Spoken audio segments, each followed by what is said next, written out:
pricking, his conscience was pricked. Or maybe he was just seeking guidance from Paul, knowing that Paul was a godly, wise individual. Maybe he didn't know what to do and he was seeking Paul's guidance. Or maybe he just ran out of money and he saw that Paul was a good, charitable person and he just saw Paul as another meal. I don't know. Or maybe it was a divine appointment set up by the Lord. But whatever reason, by God's grace, Onesimus is reunited with the Apostle Paul in Rome. And as Paul begins to minister to Onesimus, there's a transformation that takes place in Onesimus' life. There is a healing that seems to be happening. And you can see that the Holy Spirit is working in Onesimus' life. And by the time Paul writes this letter, Onesimus is a changed man. He's a converted man. And soon, Onesimus realizes that he has wronged his master. And maybe, and I'm sure he knew that already, but maybe he just didn't care. But at this point, he wants to make things right. He has a desire to return, but what would his master say? What would his master accept him once again? So these are questions that I'm sure is running through his mind. But this is where Paul comes in. This is where Paul intercedes on this runaway slave's life. And on his behalf, Paul writes this letter that we know today as the Epistle of Philemon or Philemon. And I suspect that Paul already knew before he even wrote the letter that Philemon would actually take back Onesimus without question or without ill feeling. But Paul writes it anyway. Maybe it was for Onesimus' sake that he wrote the letter. But God saw fit ultimately that this letter, which was written to Philemon, to be a part of the canon that is found in the Bible. Let's look at a couple verses. Philemon verse 10.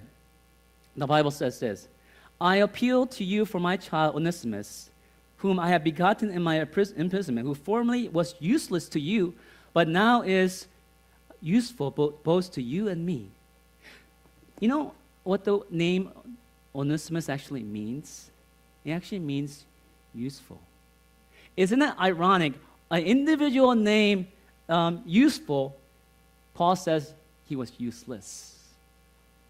But when he comes to meet Paul, when God works in his life, when there is a transformation that takes place, he who was named useful but was useless, by the power of God fulfills that I want to say destiny, that fulfills that name and becomes a very useful, not just for Paul, individual, not just for Paul, but also Philemon as well.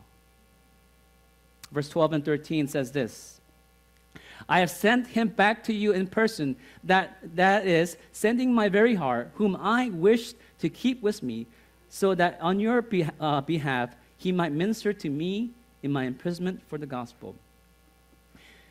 As a slave, Onesimus was obligated to serve Philemon. But at some point, he refused to do it. But now in Rome, as a free man of sorts, yes, he was still a slave, but under the current circumstances, he was a free individual. He could have done whatever he wanted. But now, even though he had freedom, he chooses to serve Paul. He chooses to be bound to him, and not out of obligation, but from his own free will. And Paul tells us how Onesimus did much good to him on his own free will. And now, and it reflects that God is working in his life, no longer obligated to do good works. He does it because he loves the Lord. Verse 14 and 15. But without your consent, I did not want to do anything so that your goodness would not be in effect by compulsion, but of your own free will. For perhaps he was for this reason separated from you a while, that you would have him back forever. Paul states that maybe this was the reason why God allowed this to happen. Before, Onesimus was rebellious, not wanting to be there. But now, when he returns, Onesimus would be a changed man, not an individual that would be willing to run away, but be fully committed to Philemon forever. And we come to probably my favorite part of the story, verse 16 and 18. No longer a slave, but more than a slave, a beloved brother, especially to me, but how much more to you, both in the flesh and in the Lord.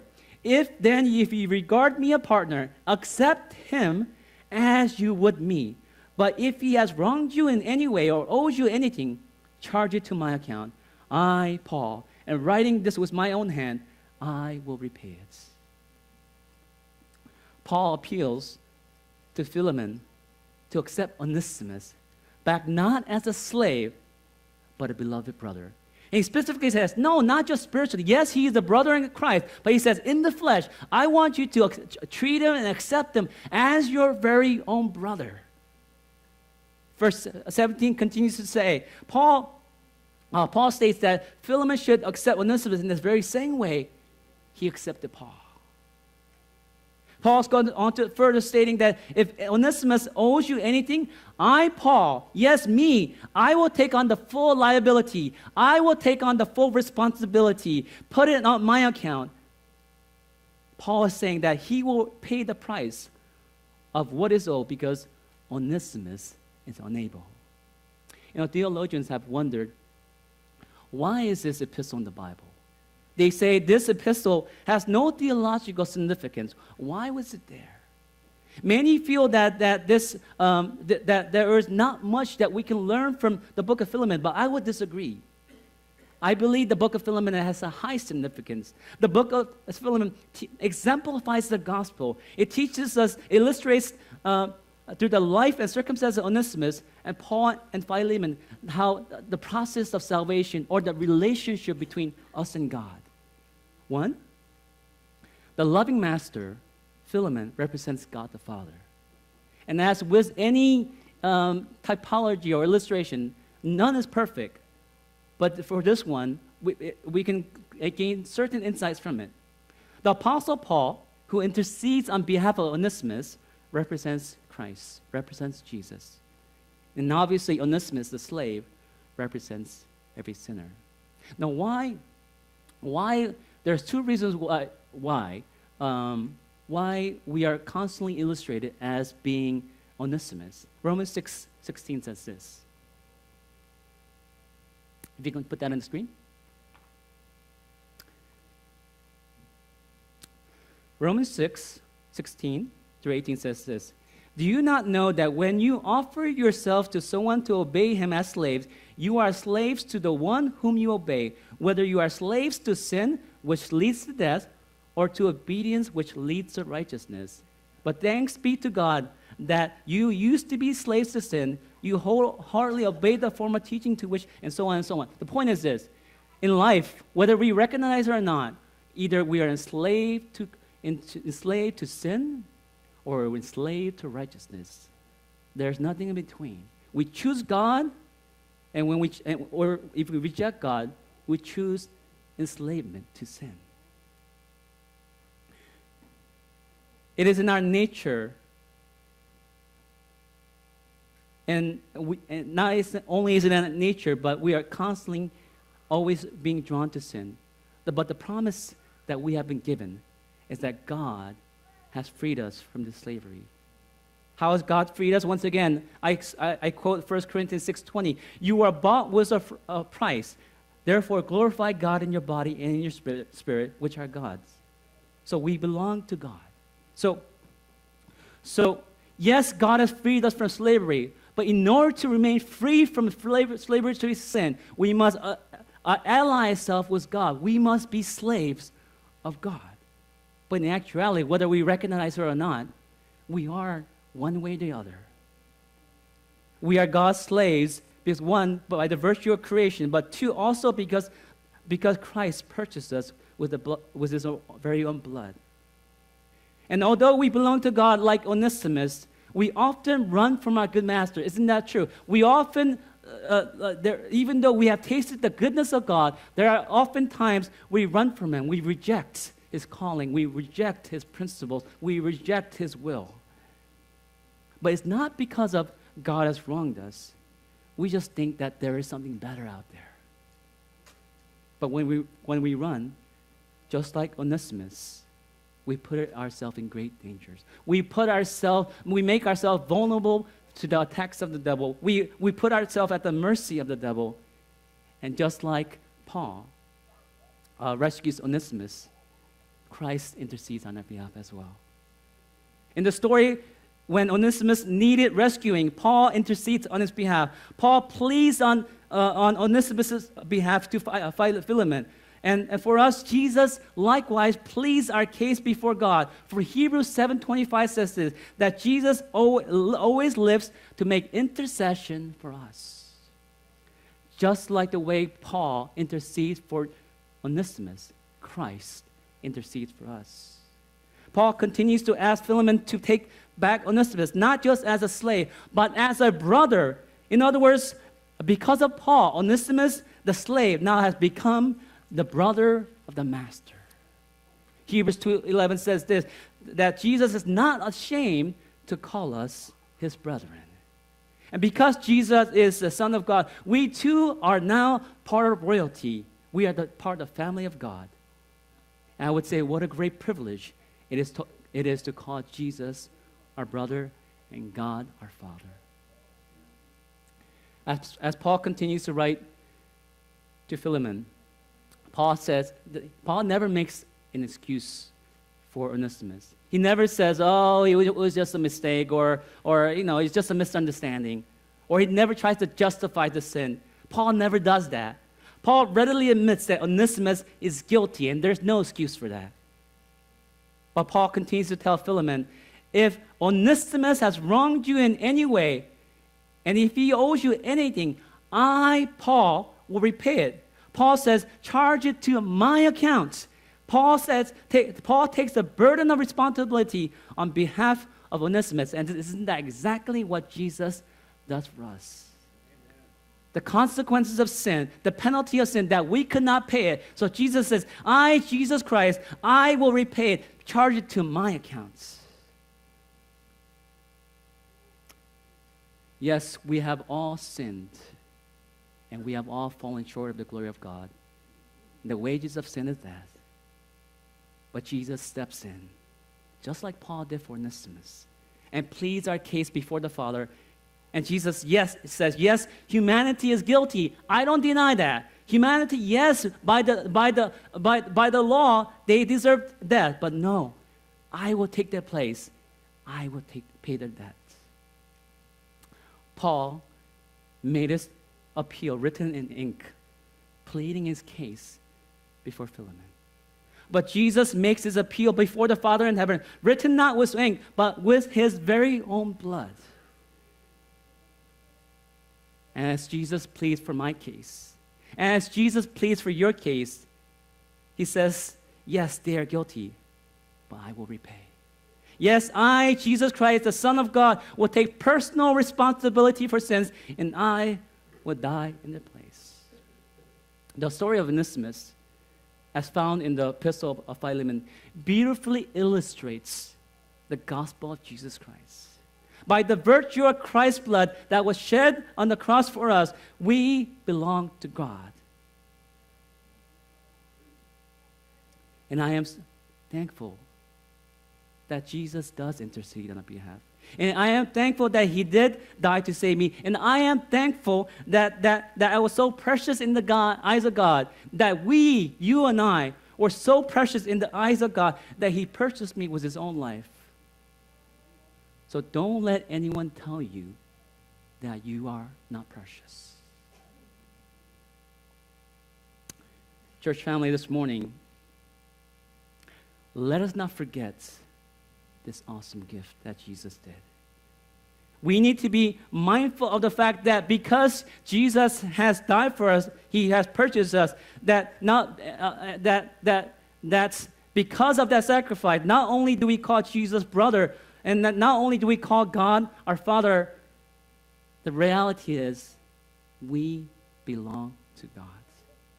We are not our own. We belong to God because He created us. We belong to God because He purchased us. And 3, we belong to God just like Onesimus willingly served Paul, not out of obligation, but out of love. We choose to be slaves of Jesus Christ. We choose Christ out of our own free will. So 3 times over, we are God's. Knowing this, we should live our lives differently. And I need to look in the mirror every day, not quite literally, but I need to remind myself every day, we are God's. I am not my own. Our mind, our body, it belongs to the Lord. Your money, we think it belongs to us, but ultimately it all belongs to the Lord. Your time, your talents, your house, everything belongs to the Lord. But He has entrusted those things for you to use it faithfully. I am told about a story about a young woman, young child, during a time where slavery was legal in the United States. A gentleman just happens to come across a slave auction in a crowded street. The man pauses to observe the activities. As he watched from the edge of the crowd, he saw one slave after the other being led to the platform with arms and legs shackled with ropes and treated like animals. Displayed before the jeering crowd, they were auctioned off one by one, and some onlookers would look over the merchandise and fondle them and touch them as if they were examining a thing. This gentleman continued to study the group of slaves waiting nearby. But as he's examining the group of slaves, he pauses and he sees a young girl standing in the back. And he looks into her eyes, and he sees nothing but fear. Her eyes were filled with fear. She looked so frightened. He hesitated for a moment, then disappeared briefly. When he returned, the auctioneer was about to start the bidding for the young girl he had noticed beforehand. As the auctioneer opened the bidding, the gentleman shouted out a bid that was twice the amount of any other selling price offered that day. The crowd is shocked. There is silence for an instant. But the gavel falls. "So to the gentleman," said the auctioneer.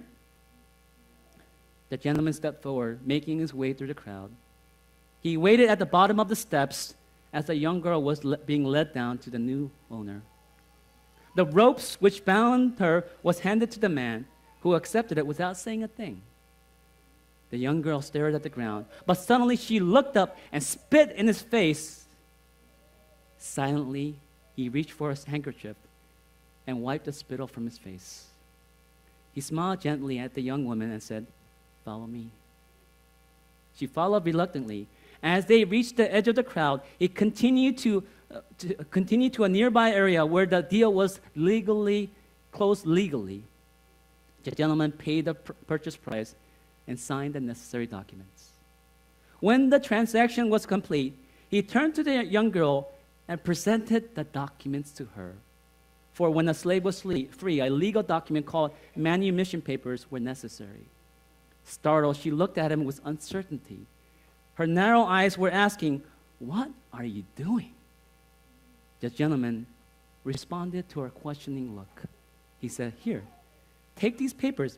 I bought you to make you free. And as long as you have these papers in your possession, no man can ever make you a slave again."